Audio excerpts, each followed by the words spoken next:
ఇక వైసీపీ హయాంలో శ్రీవారి పవిత్రతను దెబ్బతీశారని, భక్తుల మనోభావాలు దెబ్బతీసి కూటమి నేతలను క్షమాపణ చెప్పాలంటున్నారని అన్నారు AP BJP chief Madhav. YCP చేసిన తప్పులు పునరావృతం కాకుండా టీటీడీని ప్రక్షాళన చేస్తామన్నారు మాధవ్. పాల సేకరణే చేయలేని ఒక డైరీ ఏ విధంగా నెయ్యి సప్లై చేయగలుగుతుంది? ఇక్కడే విషయం బయటపడిపోతుంది.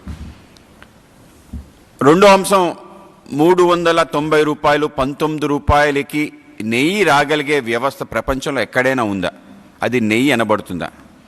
నెయ్యి కాని నెయ్యితో లడ్లు తయారు చేసిన తీరు ఏదైతుందో దీన్ని కూడా తప్పనిసరిగా మనం ఆలోచించాలి. అలాగే ఏదైతే రిపోర్ట్లో సింథటిక్ నెయ్యితో అంటే ప్రజల ఆరోగ్యం కెమికల్స్తో దాన్ని తయారు చేయటం, ప్రజల ఆరోగ్యంతో ఆడుకునే తీరు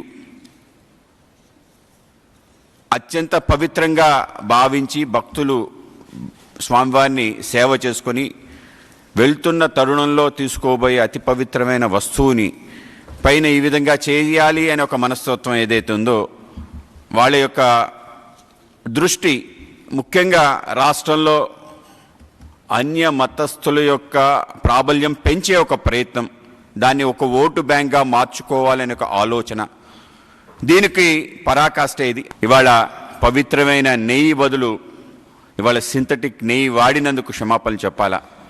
అలాగే సుమారు 250 కోట్ల పైగా దీంట్లో చేతులు మారాయని చెప్పి విస్పష్టంగా తెలుస్తుంది. అందుకు క్షమాపణలు చెప్పాలా. అంటే స్వామివారి యొక్క నిధులు దుర్వినియోగం అయిన క్షమాపణలు చెప్పాలా.